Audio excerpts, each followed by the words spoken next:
So, what happens when one of the most legendary news programs in America, 60 Minutes, pretty much goes to war with its own bosses? We're about to unpack a wild story about a controversial report that got killed, a newsroom that was in open revolt, and a political firestorm that went all the way to the top.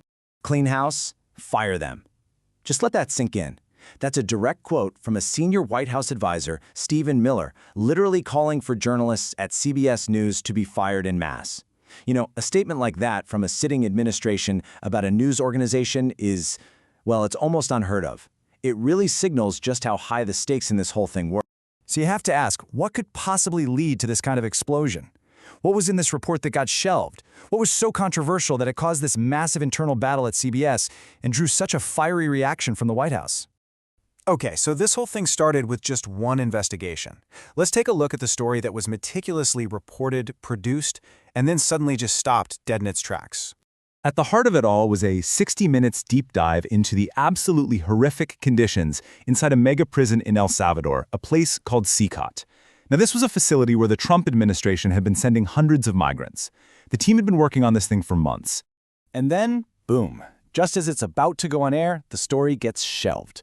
The order comes directly from the brand new network chief, Bari Weiss. And to really get the tension here, you have to look at the timing. See, Weiss's appointment came right after a massive corporate merger, and that deal was reportedly approved by the very same administration the report was investigating.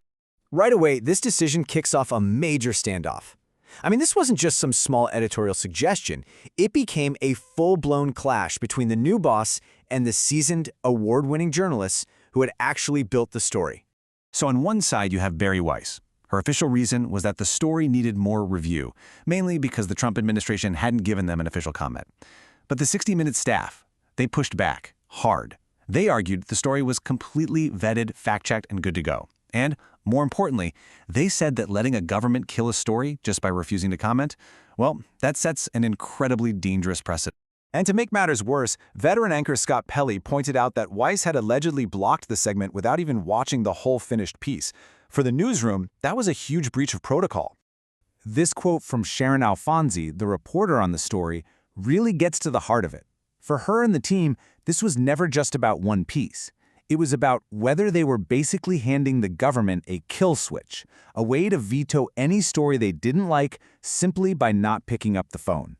Now, from her perspective, Bari Weiss framed this very differently. For her, this was all about having rigorous editorial standards and allowing for healthy, even tough, debate.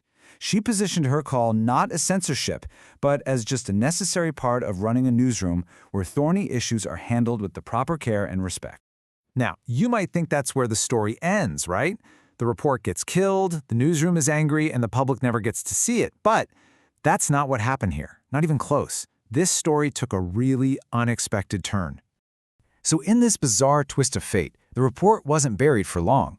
It turns out it was accidentally broadcast on a Canadian network, and from there, it leaked online almost immediately. All of a sudden, this segment that was supposedly not ready for American TV was out there for the whole world to watch. So what was actually in it that caused all this drama? Well, the leaked segment had these incredibly powerful first-hand interviews with migrants. They described what they called torturous conditions, things like cramped cells, not enough food, and just this constant climate of fear.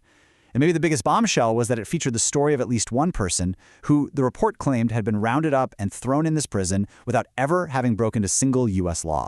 And that's how this one conflict inside a newsroom blew up into a much larger national conversation. Which brings us to the final and maybe the most important part of this whole story.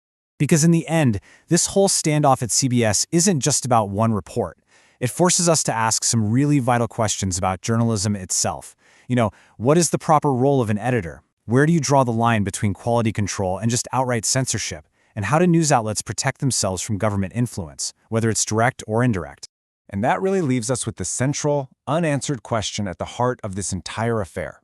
When a new boss steps in and stops a really sensitive story about the same administration that reportedly gave the green light to their company's big merger, where's that line between responsible oversight and a dangerous kill switch? There's no easy answer, but it's a question that's absolutely fundamental to a free press.